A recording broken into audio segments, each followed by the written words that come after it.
সর্বপ্রথম মহান আল্লাহ পাকের দরবারে আলিশানের কোটি শুকর যে রব্বুল কারীম বড় দয়া করে মায়া করে ভালোবেসে আমাদের হায়াতকে দীর্ঘায়িত করে আজকের এই মুহূর্ত পর্যন্ত সুস্থ সবল রেখে দুনিয়ার হাজারো ব্যস্ততাকে পিছনে ফেলে রেখে দিনের ব্যস্ততে কোরআনে পাকের মহব্বতে দ্বীনি ইদারার জগতের মাঝে আহলুল্লাহদের মজলিসে আমাদের উপস্থিত থাকার সুযোগ দিয়েছেন। এজন্য দিন থেকে মহান সত্তার শুকরিয়া আদায় করছি আলহামদুলিল্লাহ। আমরা ইতিমধ্যেই জেনে ফেলেছি মাদ্রাসার সম্মানিত বড় হুজুর রহমতুল্লাহ আলাইহি মাত্র 2 সপ্তাহ আগে আমাদের মাঝ থেকে বিদায় নিয়ে পরপারে পাড়ি দিয়েছেন। আমাদের কিন্তু একদিন যেতেই হবে। আজ भी जाना कल भी जाना जाना तो एक दिन है। আজকে যাওয়া হোক আর কালকে যাওয়া হোক, যেতে হবে এটা নিশ্চিত। আমরা যেহেতু মুসলমান, অন্যদের মতো আমাদের আকীদা বিশ্বাস না। আমাদের আকীদা বিশ্বাস অন্যদের তুলনায় ব্যতিক্রম, ভিন্ন রকমের। আমরা শুধুমাত্র কেবলমাত্র পৃথিবীর ক্ষণস্থায়ী এই জীবনটাকেই আমাদের জীবন মনে করি না, বরং আমরা একথা মনে প্রাণে বিশ্বাস করি প্রতিটি মানুষের মূল জীবন হলো পরপারের চিরস্থায়ী জীবন। পৃথিবীর ক্ষণস্থায়ী অল্প দিনের এই সময়টুকু মূলত পরপারের সঞ্চয় করবার জন্য। আল্লাহ পাকের রাসূল বলেন, আদ-দুনিয়া মাযরাআতুল আখিরাহ।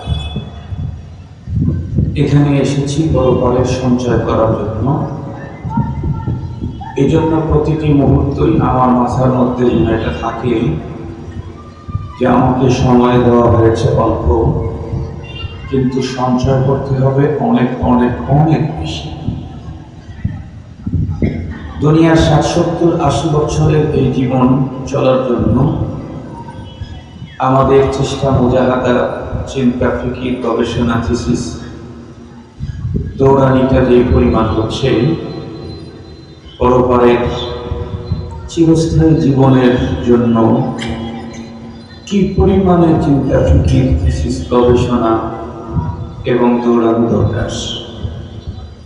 70 বছরের 80 বছরের এই জীবনের জন্য যদি এত পুঁজি লাগে, তাহলে অনন্তকালের পরপারের জীবনের জন্য আরো কত পুঁজি দরকার।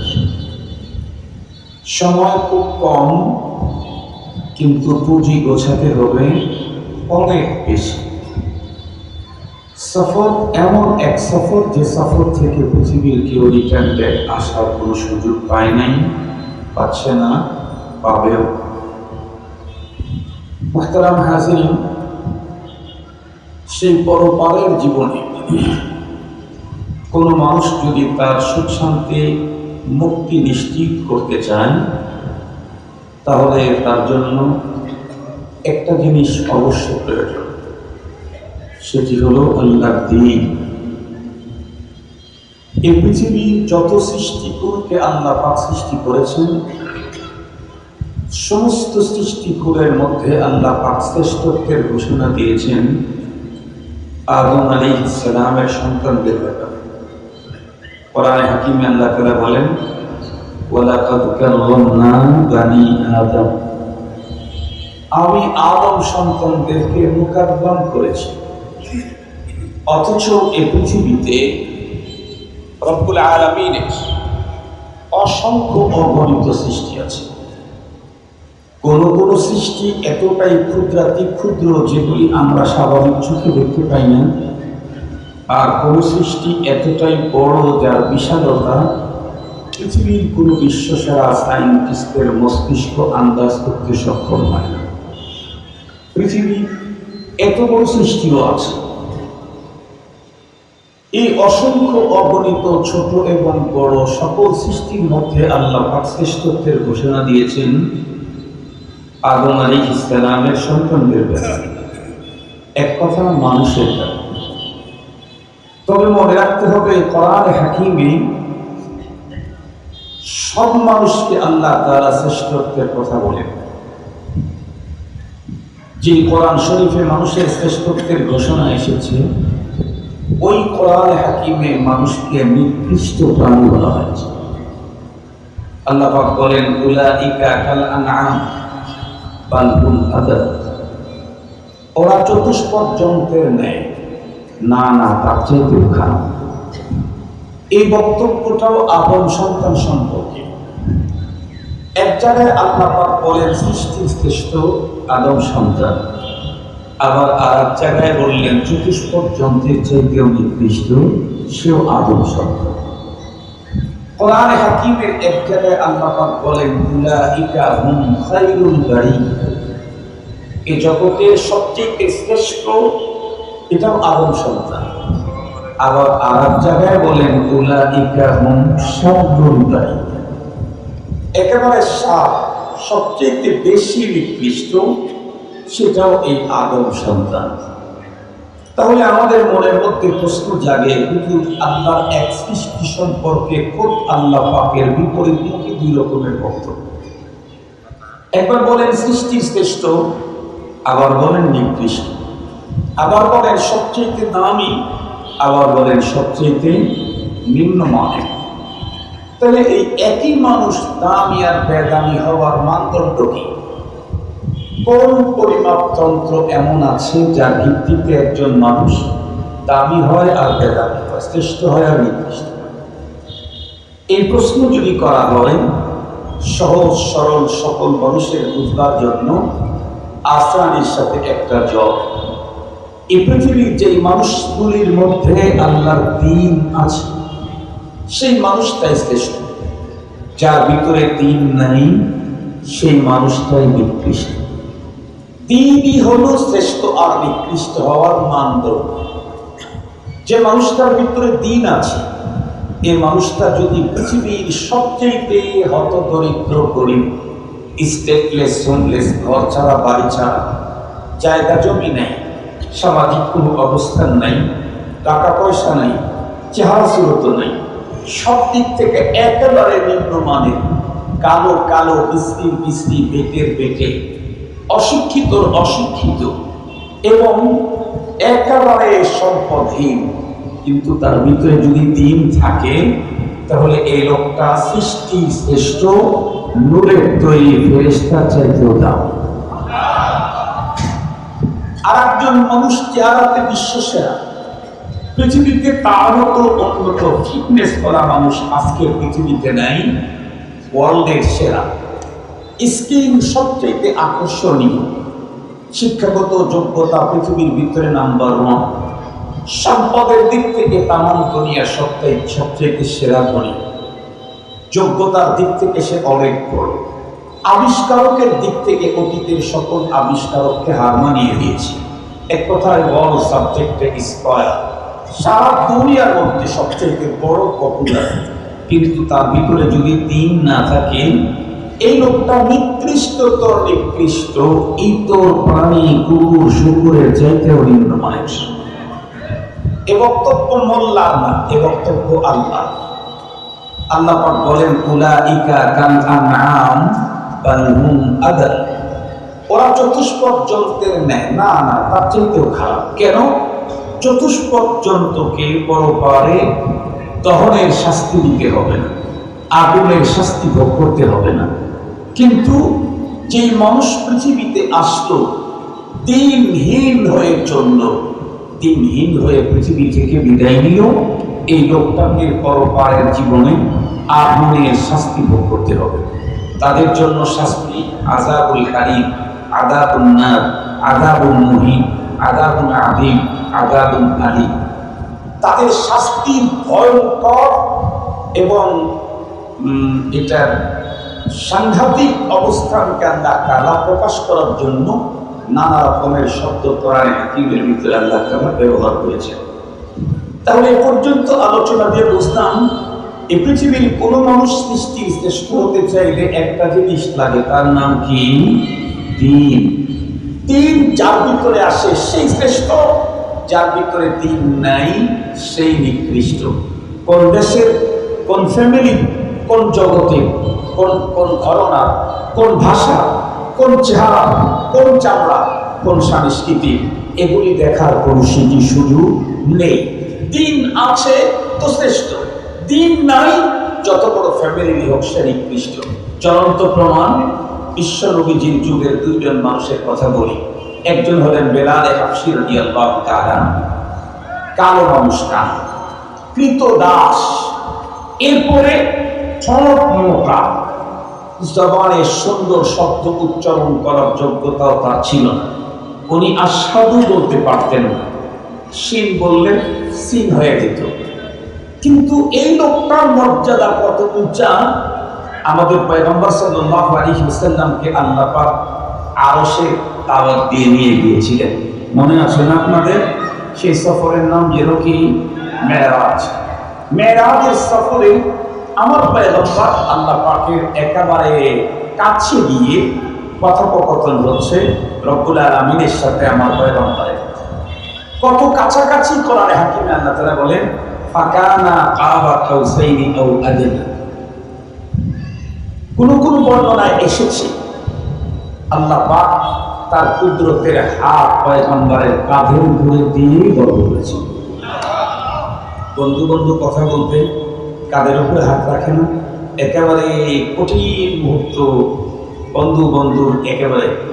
তো লম্বা কথা হয়েছে আল্লাহ পাকের সাথে।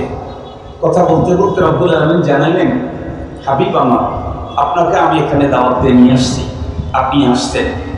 আমার তো অনেক প্রজেক্ট, সব প্রজেক্ট দেখানোর মতো সুযোগ নাই আপনার। তা আমি আজকে আপনাকে দুইটা প্রজেক্ট দেখাই দিই। আমি ফেরেশতা দিয়ে আমি আপনাকে ব্যবস্থা করে দিচ্ছি, আমার দুইটা প্রজেক্ট দেখে আসেন। একটা হলো জান্নাত আর একটা হলো জাহান্নাম। এই দুইটা আল্লাহ পাকের প্রজেক্ট, অনেক প্রজেক্ট আল্লাহ পাকের, তার ভিতরে একটা জান্নাত একটা জাহান্নাম। তো জান্নাতের প্রজেক্ট যখন প্রদক্ষিণ করার জন্য আল্লাহ পাকের হাবিব জান্নাতের গেট, সদর গেটের ভিতরে ঢুকলেন, ঢুকেই দেখেন ওনার সামনে বেলাল হাবশী খরম পায়ে দিয়ে জান্নাতের ভিতরে হাঁটাহাঁটি করতেছে। মুহতারাম হাজিরিন, খুব ভালো করে বুঝবেন কথাগুলি। বেলাল হাবশী আল্লাহ পাক তার প্রিয় হাবিবকে জান্নাতে দেখাইয়া দিলেন। মূলত রব্বুল আলামিন দেখাইলেন, বুঝাইলেন, হাবিব আমার, বেলাল কালো হলে কি হবে, কৃতদাস হলে কি হবে, তার ভিতরে দিন থাকার কারণে বেলালের মর্যাদা আমার কাছে কি পরিমাণ আপনি নিজের চোখেই দেখে যান। হযরত বেলাল হাবশী রাদিয়াল্লাহু তাআলা আনহুকে ওই জায়গায় দেখে নবীজি মেরাজের সফর থেকে পৃথিবীতে এসে জিজ্ঞেস করলেন, বেলাল আইয়ু আমালিন আমিলতাহু ফিল ইসলাম, এ বেলাল, ইসলামে তুমি এমন কোন আমল করো, আমি জান্নাতে ঢুকে দেখি তুমি জান্নাতের ভিতরে খরম পায়ে দিয়ে হাঁটতেছো, তুমি এমন কি আমল করো? আমার তো অনেক সাহাবী আছে, আবু বকর আছে, ওসমান আছে, হযরতে আলী, হযরতে কি বলেন ওমর ফারুক রাদিয়াল্লাহু আনহু, তার কত সাহাবী আছে, তোমাকে দেখলাম। হযরতে বেলাল হাবশী রাদিয়াল্লাহু আনহু তখন কেঁদে দিলেন, কেঁদে দিয়ে বললেন, ওগো আমার প্রিয় হাবিব পয়গম্বর, আপনার কাছে আমি আমলের কি কথা বলবো? কারণ আমার গুদামে যা আমল আছে সব তো আপনি মহাজন, আপনার কাছ থেকেই দেব। কথা কি বুঝতে পারছি? আপনি হলেন মহাজন আমলের, আপনার ওখান থেকে আমি একটা খুস্তা পাইকার, আমি কয়টা নিয়েছি, আর আমার কাছে যা আছে সব তো আপনার কাছ থেকে, আপনার মাধ্যমেই পাওয়া। এই জন্য আপনার সামনে আমি কোন আমলের কথা বলবো, এই সাহসিকতা আমার নেই। তারপরেও হাবিব আপনি আমাকে জিজ্ঞেস করছেন, নবীজি আমি একটা কথা আমার মনে পড়ে, আপনার জবানে যেদিন থেকে শুনেছিলাম যে যখন তুমি ওযু করবা তখন 2 রাকাত ওযুর সুন্নত নামাজ পড়বে, তাহিয়াতুল ওযু, সেই দিন থেকে আজ পর্যন্ত আমি কখনো ওযু ছাড়া থাকি না। আর জীবনে যতবার ওযু করেছি কোনো সময় তাহিয়াতুল ওযুর নামাজ পড়ি নাই, এমনটি হয়নি। নবী আলাইহিস সালাম বললেন, বেলাল, হইতে পারে এই আমলটা মালিকের কাছে খুব বেশি প্রিয় হয়ে গেছে, রব্বে কারীম তোমার মাকাম আমাকে দেখিয়ে দিলেন। আমার উদ্দেশ্য হলো এখান থেকে একটা মাত্র পয়েন্ট উদ্ধার করা, বেলাল হাবশী কালো, এরপরে কৃতদাস, কিন্তু দিন থাকার কারণে তার মাকাম আল্লাহ পাক তার রাসূলকে দেখায়া দিলেন। বেলাল হাবশী দুনিয়াতে, আল্লাহ পাক বেলাল হাবশীকে জান্নাতে দেখাইলেন।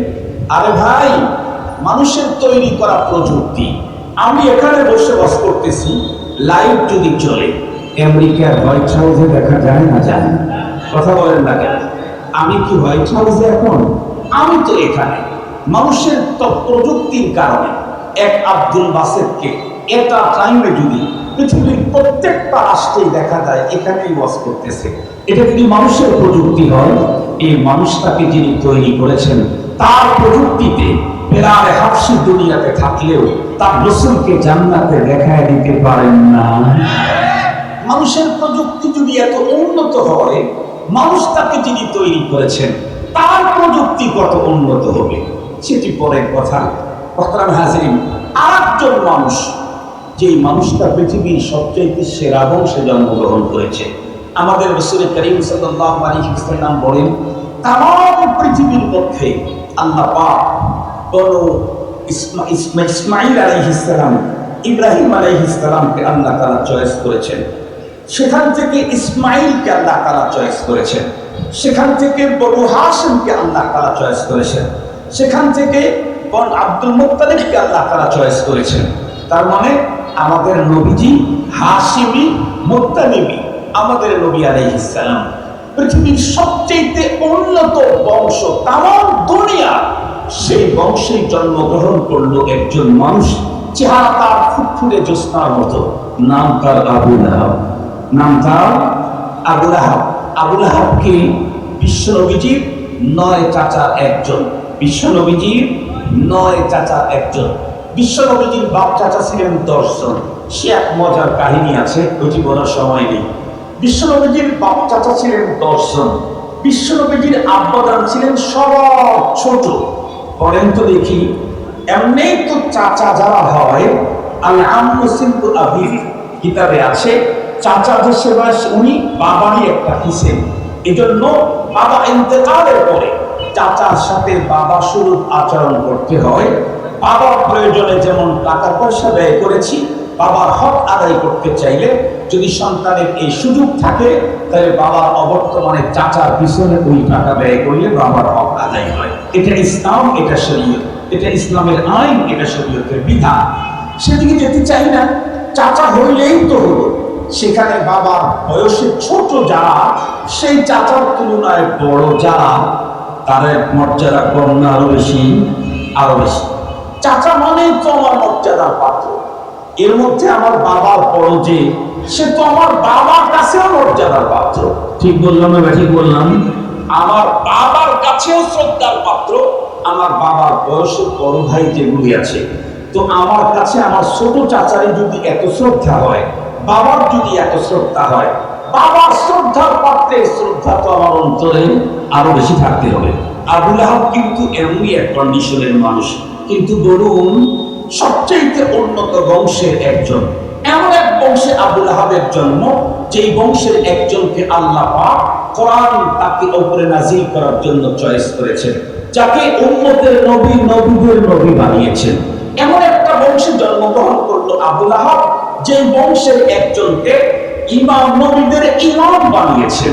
এমন একটা বংশে জন্মগ্রহণ করলো আবু লাহাব, যেই বংশের একজনকে সমস্ত নবীগণের নবুয়তের সত্যায়নকারী ঘোষণা করেছেন।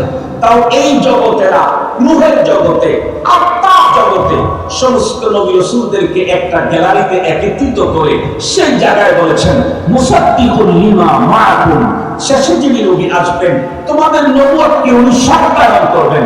শুধু রূহের জগতেই পয়গম্বরকে সত্যায়নকারী ঘোষণা করা হয়েছে, তাই না?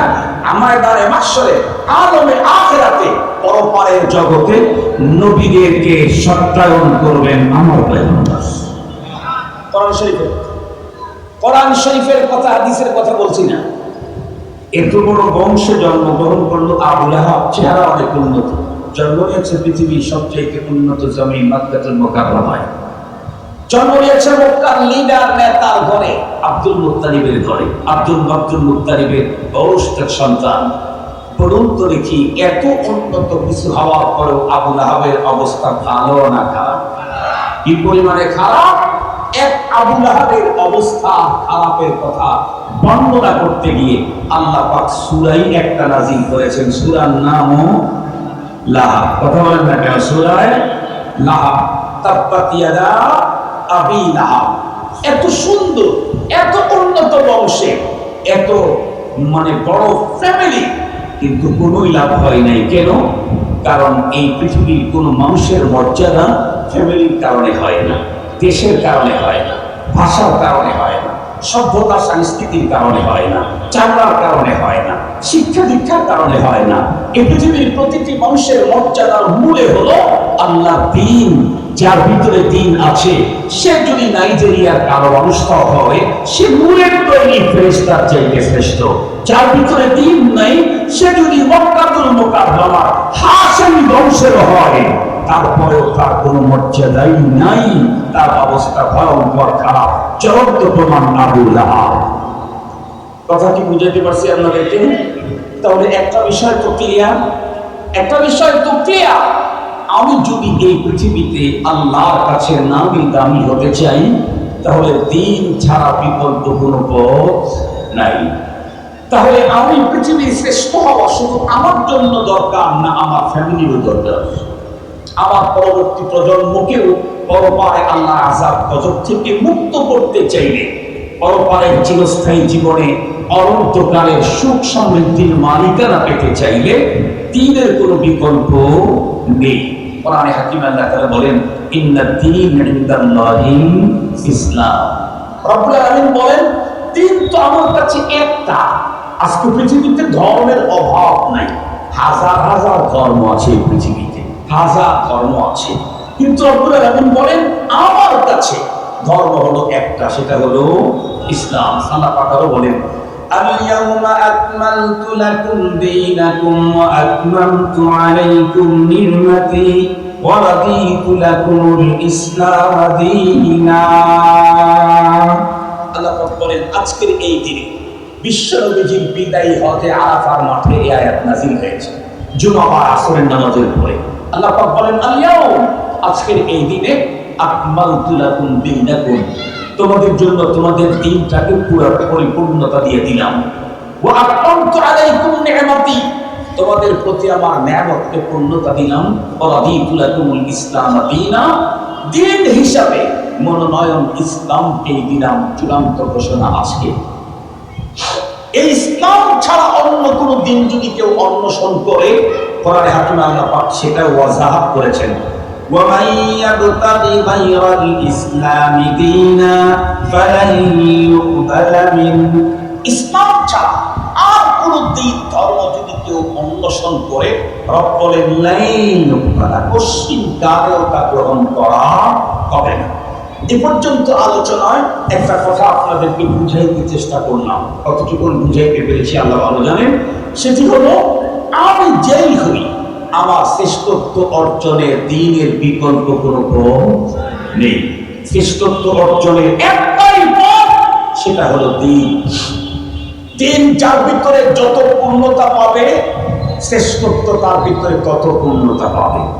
দ্বীন যার ভিতরে যত কম, আল্লাহর কাছে মর্যাদাটা তত কম। দ্বীন যার ভিতরে যত বেশি, আল্লাহ পাকের কাছে সে তত বেশি দামি, তত বেশি মুকাররম। এখন মুহতারাম নাযিরিন, এই পৃথিবীতে দ্বীন কেমনে টিকবে?